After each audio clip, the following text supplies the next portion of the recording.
નમસ્કાર. આજે આપણે ગુજરાતના એક ખૂબ જ આદરણીય સંત બજરંગદાસ બાપા વિશે થોડી વાત કરવાના છીએ. હા, જેમને લોકો બાપા સીતારામ તરીકે પણ ઓળખે છે. બરાબર. અને આપણી આજની ચર્ચા વિકિપીડિયા પર જે માહિતી છે એના પર આધારિત રહેશે. આપણે એમાંથી એમના જીવન અને વારસાને સમજવાની કોશિશ કરીશું. ચોક્કસ. અને એમનું મહત્વ તો ખાસ કરીને ભાવનગર અને બગદાણા બાજુ ઘણું જ છે.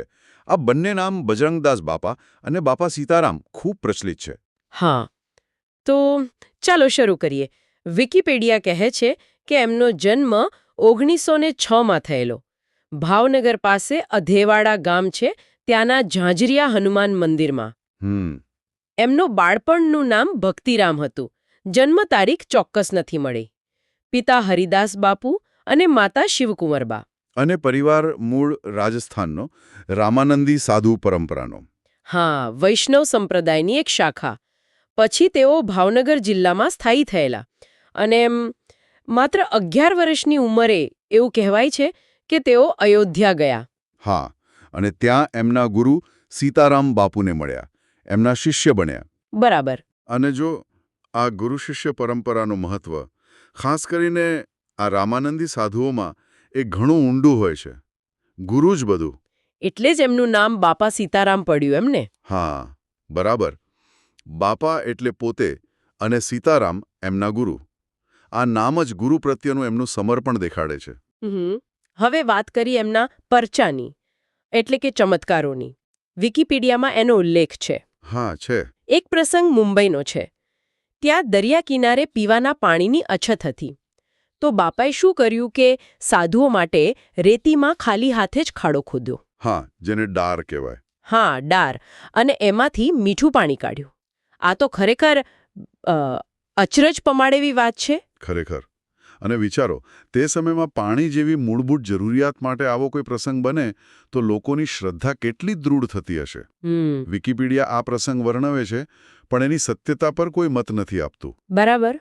ખાલી ઘટનાનું વર્ણન છે. હા, કે કેવી રીતે આવી વાતો ભક્તોનો વિશ્વાસ વધારે છે. લેખમાં બીજા ઉદાહરણો પણ છે. જેમ કે પેલી ઔરંગાબાદની વાત. એક બાળક અગાસી પરથી પડતું હતું ને, બાપાએ બચાવી લીધું.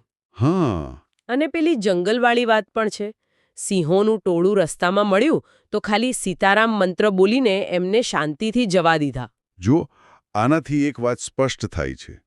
આવી જે કથાઓ છે એ કોઈ સંતની પ્રતિષ્ઠા બનાવવામાં અને અનુયાયીઓનો ભક્તિભાવ વધારવામાં મોટો ભાગ ભજવે છે. હા, એ તો છે જ.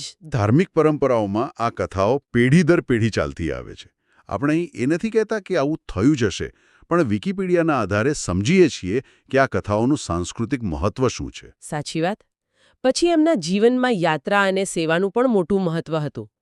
લેખ કહે છે કે તેઓ સુરત, પછી હનોલ, ભાવનગર, પાલીતાણા, જેસર હા, ઘણા સ્થળોએ ફર્યા. અને સેવા કાર્યો કર્યા. પછી કડમોદર ગામમાં 3 વર્ષ રહ્યા હતા. ત્યાં સપ્તાહ પણ કરેલી. હા, સપ્તાહ એટલે પેલું 7 દિવસનું કથા પઠન. હા, અને છેવટે તેઓ બગદાણા આવીને વસ્યા. અને બગદાણા જ એમનું મુખ્ય મથક બન્યું. એમણે જે ગુરુ આશ્રમ સ્થાપ્યો એ આજે ગુજરાતનું અને ખાસ તો સૌરાષ્ટ્રનું એક મોટું યાત્રાધામ ગણાય છે. બરાબર. અને બીજું, તમે જુઓ તો સૌરાષ્ટ્રના ઘણા ગામડાઓમાં આજે પણ બાપા સીતારામની મઢુલીઓ જોવા મળે છે. નાની કુતીર જેવી. હા હા, એમની યાદમાં બનાવેલી. બરાબર.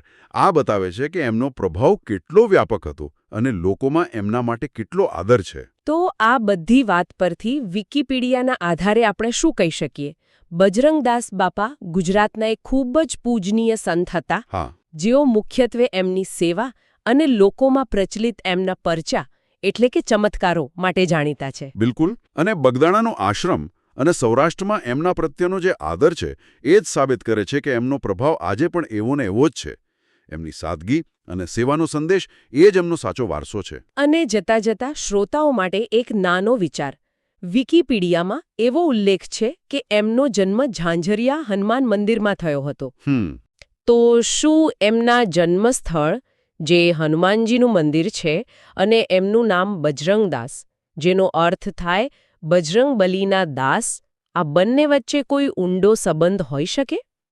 આ ખાલી એક વિચાર છે જે સ્રોતમાં આપેલી માહિતી પર આધારિત છે. હા વિચારવા જેવો મુદ્દો છે.